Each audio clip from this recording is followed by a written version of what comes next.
Whereas like if you're scraping things together, scraping, Scrapping. When I had it in my head, it said, I did it. You're right. Thank you. I did it. I was asking a question, but that wasn't intended to be on no camera. excuses, Mike. It's too late. Okay, I'm just going to look at you from now on. Please. I need all of your attention, All right, Mike. all of it. Yes. You get all of it. Thank you. It's good for my ego. All right.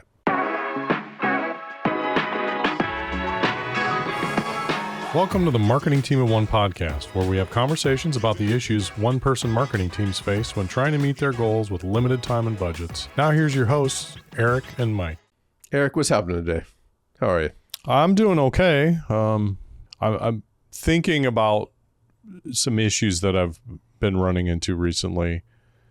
I know you and I have shared some stories here where we're just struggling with assets. And that I think we should talk about assets today. We've gone through this series of talking about all the bottlenecks, marketing bottlenecks, and we've now landed on the topic of assets. And assets are, I think this is a big one. It's a good one to unpack, right? We were talking a bunch about how actually our work with volunteer organizations has really helped highlight this need and some pain points that people have, and kind of brought to light the asset talk. But I think it really does rear its head with a volunteer organization, just in the sense of there's not a lot of pressure to keep people on task, and it's hard when you're working with volunteers. They want to help, but if there's a lot of friction or struggle, or they can't find the right assets or photos or whatever they're looking for to help move projects forward, sometimes they don't continue working on them, and it makes it more frustrating. And when you're volunteering, you don't want to have a lot of friction around some of the process that you're working on. So it's hard to get motivated to keep working. Like people want to make sure that their time is being used effectively, right? Yeah. It's volunteering is amazing. It's a great thing to be able to do. But if you're just sitting there, feel like you're spinning your wheels, you're like, what am I even doing here? And so, especially if you're volunteering, trying to help with the marketing of the organization, I think we realize that this is kind of distilling down. Like, you've got the marketing teams of one, you're dealing with you've got a job and everything, but even further down that, and the needs are even more acute at the volunteer level. It really kind of helped clarify for us that this issue that a lot of people have. It's difficult, especially in small groups or small marketing teams. Things can get disorganized, and discipline is a hard thing to kind of institute within those small groups. And the smaller the groups, I would argue, the more discipline needs to be exacted upon the whole organization, because the efficiencies and, like you said, the lack of resources, the lack of time, or the fact that everybody's trying to do as many things as possible, if there's a lot of friction in finding assets or creating assets, sometimes there's just you run out of time. You can't accomplish the goals that you've originally set for whatever that is. Or maybe you just have a bunch of frustrated people. Yeah. We're talking about assets, right? And assets in our mind are like marketing assets, the things that you need to have on hand to be effective as a marketer. Right. I know we've talked about files before. Yeah. This is talking about assets or files, but it really, I think we're going to talk more about a broader spectrum of what those assets are.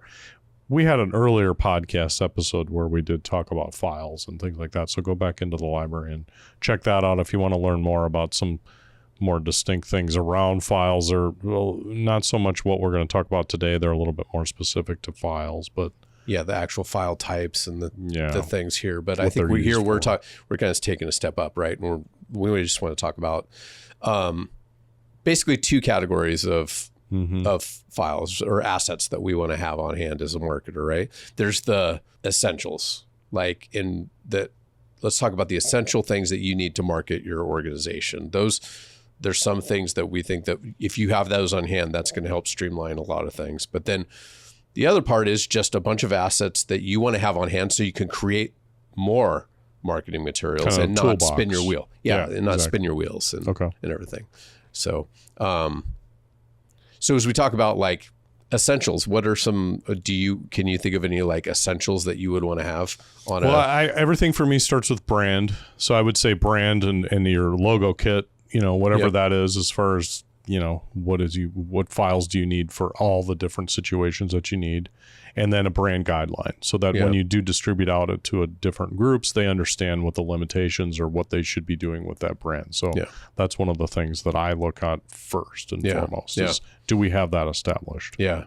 And I'm thinking from the, like, what are things that you need to do to promote and market your services, right? So like, if you don't have a website, well, yeah, you should. Yeah. But even so, let's say you've got multiple products or services, I think you should have a dedicated web page for each one of those services to describe the benefits to everybody and why they should choose this, but also maybe a slide deck to help promote that your salespeople can distribute or use in their talks and in sales sheets. I mean, I know people, especially if you're doing shows or something like that, have a piece of paper that people can understand the benefits of that and hand out. There's probably a lot of other things that people would consider essential for like the bare minimum. Like I would say those are the things that everybody should have. Yeah. And if you have those, you're not wasting a lot of time saying the same thing to different people. Like I think of like, you'll probably have common requests or you have to respond to somebody about what your products or services are. Right. And imagine that you have to come up with it from scratch every time you're asked. Well, this speaks a lot to like conversational, like phone calls. Like this gets into like when we develop brand guides, a lot of times we develop words along with them and talking points. There's the 5-word description, the elevator pitch. There's all these different levels that people should be using, especially a sales team. They should have a lot of that stuff memorized, and it shouldn't take too much effort to do, because you really should just have like, what are those essential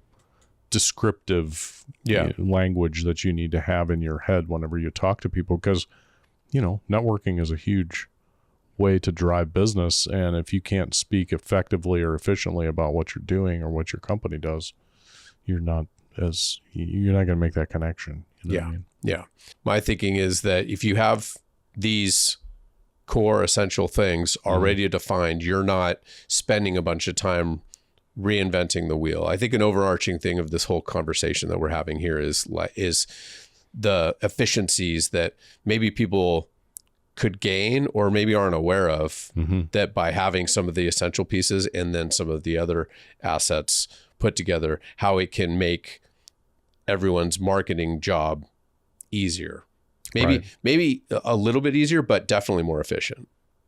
I think every organization, the saying what are the essentials and everything, it's a pretty small list that's common ground, right? And so each organization will have its own other type of essentials that they might need to have. But I think the bulk of our episode, we should be talking about what are some assets that you can have at the ready to make you more efficient at your job, help reduce a lot of like just annoying drudgery work type thing, and really just be more effective at your job. It's kind of like you have to project forward into, think of your job and all of a sudden your company gets some huge exposure or something like that. And then all of a sudden the phone's ringing off the hook, the emails are blowing up. Like, what can you grab quickly? How do you perform in that situation to distribute out enough effective materials out to people as quickly and as effectively as possible? Totally. Everything from pricing to messaging to all the different specifics of your offers and things like that are really critical to have kind of figured out before all of those things happen. And those are the scenarios that you kind of need to run through your head. I think that would help you kind of formulate a plan. I like this scenario of like the phones just start ringing like crazy, or the requests just keep flooding in, right? Like if you're not ready for that, but one thing that could be happening is that you've got a sales team who's trying to shake the bushes and bring in opportunities, and they're going to have varied needs based on the discussion that they have with potential, with leads and opportunities and everything. And a lot of times the role of a marketer is to be sales enablement. Like, here, can you create this pitch deck for so-and-so so we can close that account or something. And that's where having assets for them predefined up front will help streamline things, because you're not going to be spending all your time just responding to ad hoc requests.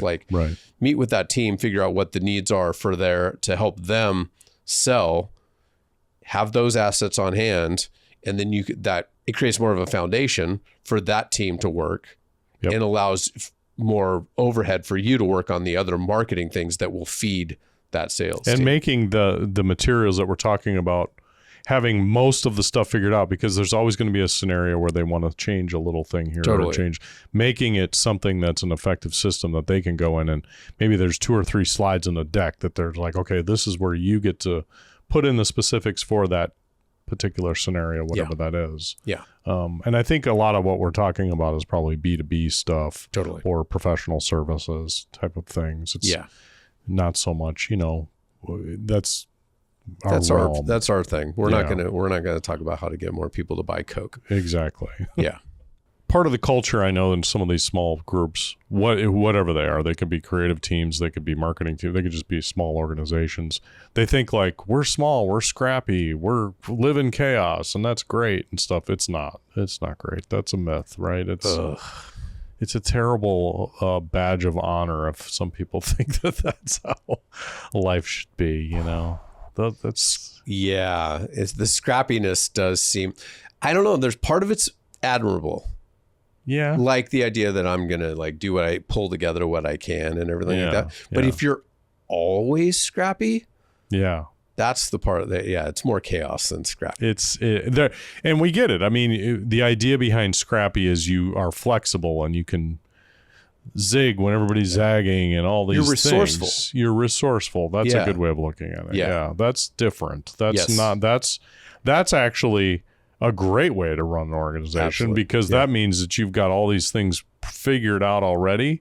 And so you can just, adapt and move and got all the things prepared for a lot of different situations. Yeah. Whereas like if you're scraping things together, scraping, scrapping. When I had it in my head, it said, I did it. You're right. Thank you. I did it. I was asking a question, but that wasn't intended to be on camera. Excuses, Mike. It's too late. Okay, I'm just going to look at you from now on. Please. I need all of your attention, all right, Mike. All of it. Yes. You get all of it. Thank you. It's good for my ego. All right. I was thinking scrapping things together, but that means taking things from scrap and pulling them together. Band-aiding them together with duct tape and baling wire. Yeah. Same as scraping things together. Yeah. Yeah. It's not a pretty... It's not a way to run your marketing. No. As we look at this and we try and think about being more intentional with things and less scrappy. Oh, I like that. Intentional. Right? Yes, good. So our job is to be creating programs and systems and campaigns to help generate business, right? Generate business, yeah. So I think most of the stuff we're talking about today is more about creating the materials that help you do that. Like if we're talking about assets, right? But there are assets that you need to have that if you have them, it makes your creation job much easier, because you're not like spinning your wheels or trying to find that one thing. Oh boy. Yeah. That's a whole different issue we can get into. Yeah. I want to use a little bit of an analogy here, right? Anyone who's owned a house or had to do any kind of sprinkler repairs, and that's not their job, they're like just doing it themselves, right? Yeah. They probably are familiar with this scenario where you go in and you're trying to fix something. You're like, I need to get a couple things at the hardware store. You go to the hardware store to get those couple things. You go in, you fix the sprinkler. You think you fixed the sprinkler. Yeah. It didn't quite work. So then you're following the chain a little bit further. You're trying to find the other thing. You go to the hardware store again to get the next piece. Back to the store. Anyone who's done this knows that this is like a three trip hardware thing, right? Yep. And it's maddening. Like for something that seems very simple and you're like, I can knock that out pretty quickly. It turns into an all day affair just to get some sprinklers fixed, right? Right. So I see what we're talking about as like having marketing assets being very similar to that. If you're always responding to the one little thing and you're just getting the assets for that one thing, that you're going to keep making trips to the store for the next things where maybe it was better if you knew all the different pieces. If you just overbought at the hardware store the first time, yes, you prevent yourself from having a bunch of trips back and forth. As one who has an entire shed filled now, yes, after 25 years of working on sprinklers, I have every scenario covered. In fact, I was put to the test not too long ago and was able to hobble together a solution, adding lines, fixing things.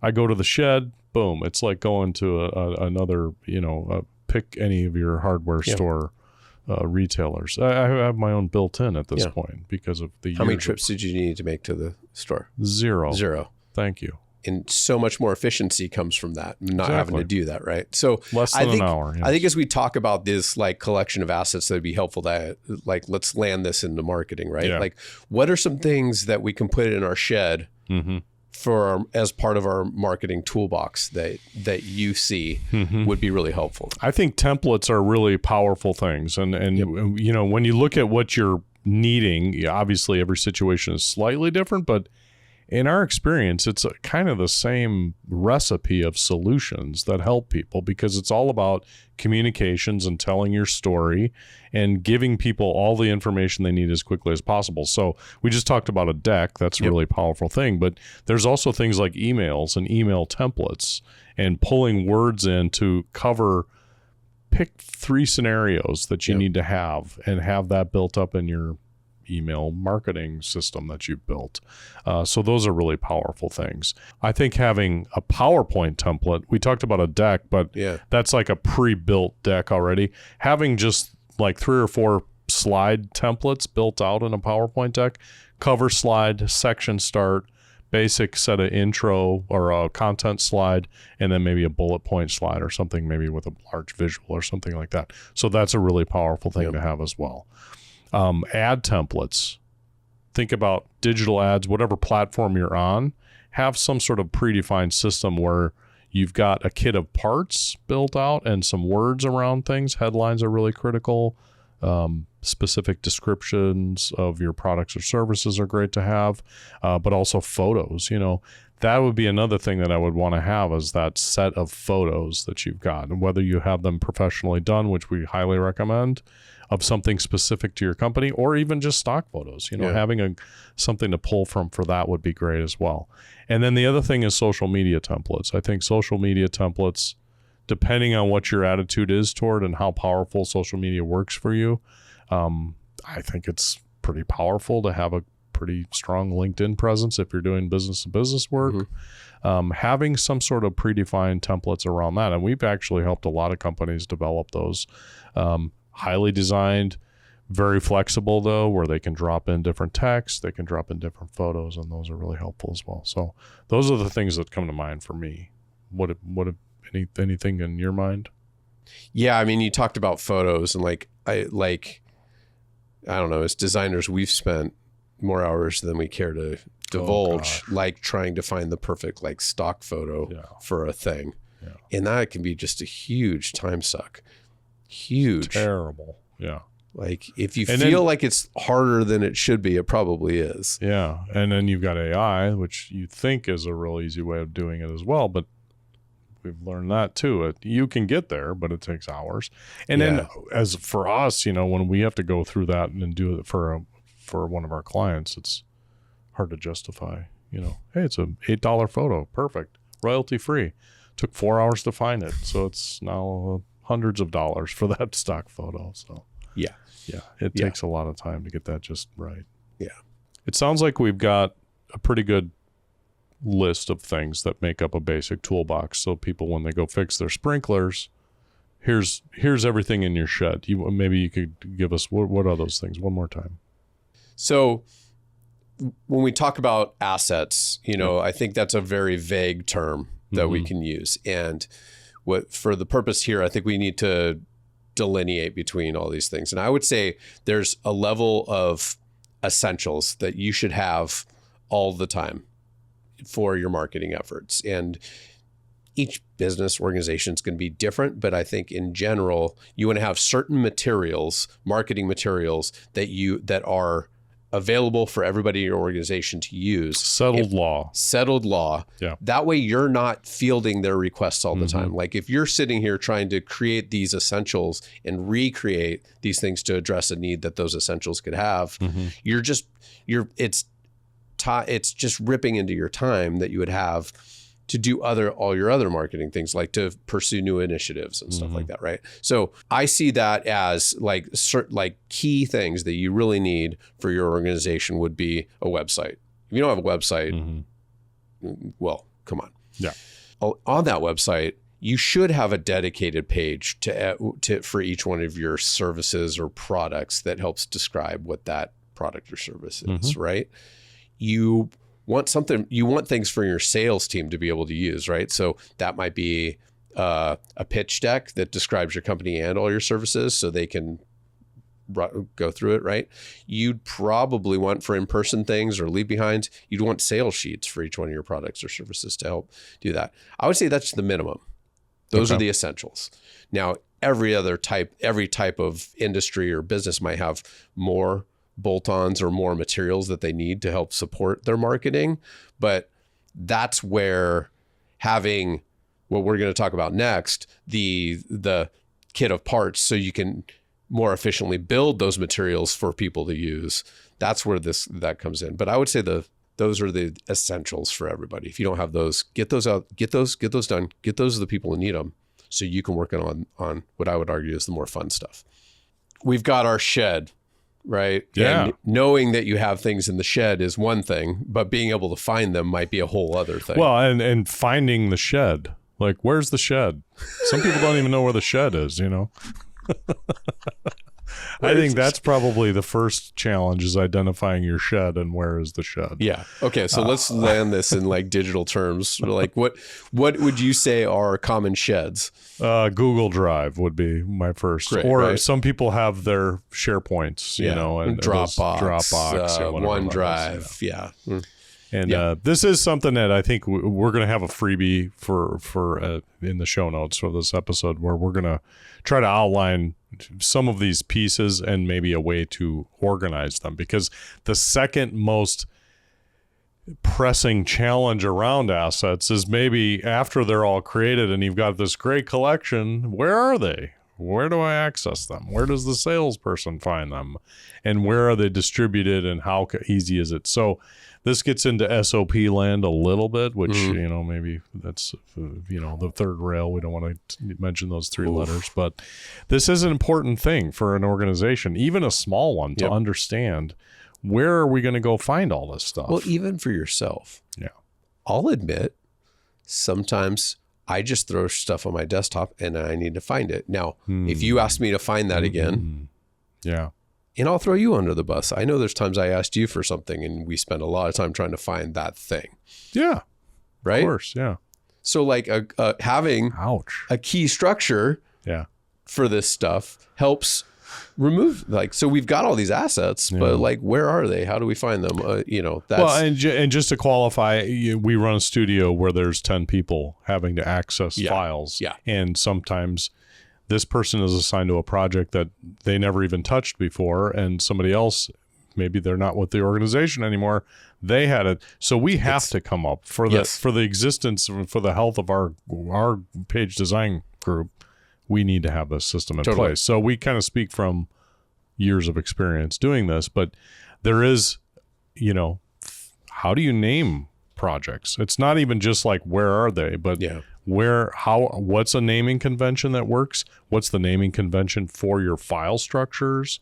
So let's say you've got this drive somewhere where everything, the master collection of things, you should have categories and very well identified to common language topics or descriptions. What are those things? Brand logos. Just have a folder for that. Yep. That's probably a good thing. Marketing materials, and then maybe a working folder where you can actually work in there, But make sure that you're very disciplined in moving things in and out of those folders so that when you do have a final deck for the organization, people can go into marketing materials, presentations folder, 2025 messaging deck, or whatever you want to call it. But having a structure, having the right names for things, and having the names make sense to somebody who has no knowledge of what things are, put a date on it so that you know how old things are, because that's another part of the process, that keeping things organized, you want to know when that last was revised or updated so that people can go in there and freshen things up, which is another part of your discipline, is doing a review. Sometimes people do this at the end of the year or the beginning of the year, is they make an inventory list of their marketing materials. That's kind of a master, Excel sheet somewhere, or Sheets document, that then they can go back and make sure, oh, this was last updated XYZ during this time. Oh, we need to go back and update, or maybe we don't need that anymore. Maybe that's a product or service we don't handle anymore. So we can provide, we'll put together a PDF or even a ClickUp template. We were talking about that. That could be something that we could put together for people to hand over to kind of give you a good start on building out this. What is there anything else that I'm missing when it comes to the organizing things? I need to admit that I think the way that people trying to get multiple people to think the same and organize around a file and folder structure. That's easy. It's so old school and it's hard. Yeah. I think there's a lot of opportunities with other software to help lessen that, right? Like, for example, we use a product called Air, which is a digital asset manager. And yes, you can go back and you can create folders to make things easier and everything like that. But they also, it's got search for things, and it's got, and you can just dump everything. You can see, without having to dive into 20, 30 different folders, you can see every asset that's been uploaded and scroll through to find it.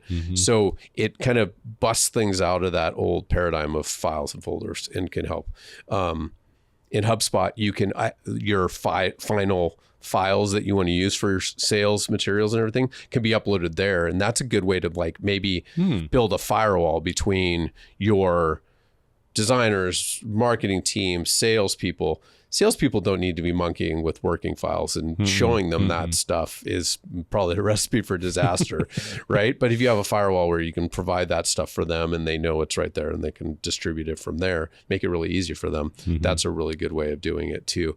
So yeah, I mean, there's definitely other ways to get around this problem. I know that getting alignment, especially if you have a bunch of people working together, getting alignment on what makes the most sense for things to be, especially if you're creating the assets, like your job is to be creating assets and making them available for other people to use. That's two different layers of usage, and what one group the two groups probably don't think together. Right. They have the same thinking at all. But even within those groups, getting people to align on, this makes the most sense. This is where I would expect to look for things.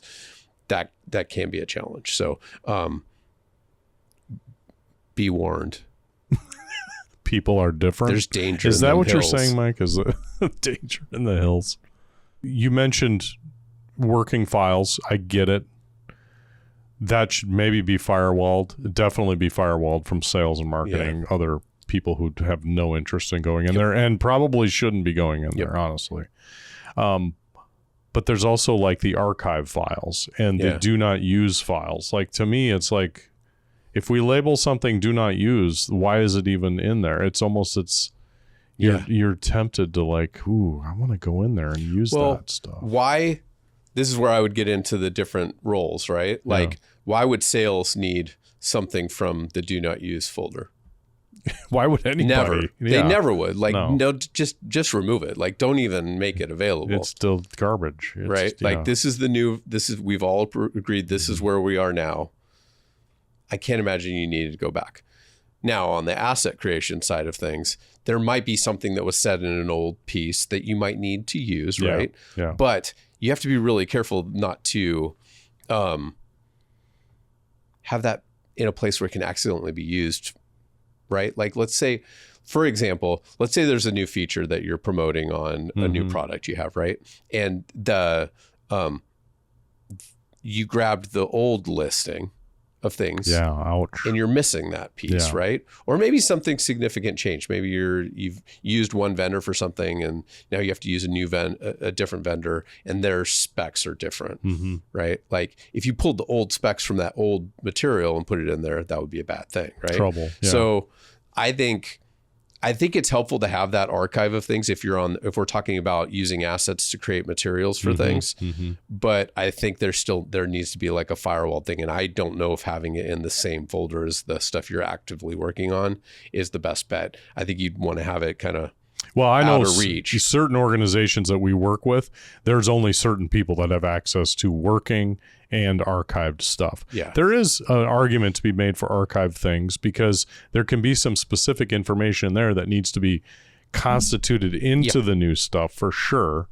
Scenarios change all the time, so that you don't want to be reworking things that you've done 2, 3, 4 years ago that are still kind of relevant. Just need those 3 paragraphs just need to come out and put in here because that's really relevant to what I need for this. So it is important to have that. Yeah. But firewalling it and having that discipline and training people in on that stuff and really simplifying it for the people that are distributing it and have access to it, really cleaning out the stuff in there, going through, having a disciplined schedule as to when things get updated and looked at and reviewed. Sometimes you got to send it around, like this person is the domain expert in our organization around this. They're constantly learning and changing what we do because of regulations or things that change in the industry. Have them go through it, update it, give you the notes. Then, other people can go in and update that stuff and make it fresh all the time. So that's a critical piece to that as well. Yep. Distribution and organization is the other dark side to this asset bottleneck that we've talked about, and getting that figured out. So setting the table, getting all the basics tools in there, really critical, making sure that they're all accurate and simplified, then organizing everything and making it distributable and accessible to everybody is the critical second piece to that equation as well. Yeah. So, I mean, if you had your essentials there, if you had a list of all your different assets that you can use that are approved and they're at seconds reach because they've been well organized, it's going to help provide so much more efficiency in your day. Yeah. And that's really what we're talking about. Like when we talk about bottlenecks, it's about removing inefficiencies. Yep. And so I think if you just take a closer look at your assets and look at what are essentials, what do you need to do, what are your kit of parts that you can put together to create things more efficiently. If you spend some time up front doing that, you'll be rewarded in the long run. Absolutely. You'll be able to focus on the things that really matter and use your time as efficiently as possible for sure. Yeah. So we got to build a shed. Yep. And work on all the sprinklers, I guess. Is that what we're taking away from this? Yeah. I worry this analogy is going to fall flat for a lot of people. Yeah, I know, especially because I never had sprinklers until I moved out to California. Only rich people had sprinklers where I grew up. All right, so we've got our shed. Yep. We've got all of our sprinkler parts organized in the shed. Yep. You know exactly where to go to get them. Yep, you can go get them, and we can fix everything and keep the garden growing. I just want to keep pulling on this analogy because marketing is about kind of growing a garden and tending to it and making sure that everybody is happy and informed and growing and thriving. Spend more time enjoying the fruits of your labor. Nice. Than laboring. On the fruits of your labor. All right, we've completely run this analogy right into the dirt, Mike. Appreciate it. Thank you. Yeah, it's about 6 feet under now, isn't it? Yeah, I think so. Thanks for everything. It's a good place to end the podcast. Appreciate it. Yeah, that was fun. Thanks. Thanks for tuning in. For more information and other episodes, subscribe to the Marketing Team of One podcast on YouTube, Apple, or Spotify podcast networks. You can also chat with us on the r/Marketing Team of One subreddit or visit marketingteamofone.com to learn more.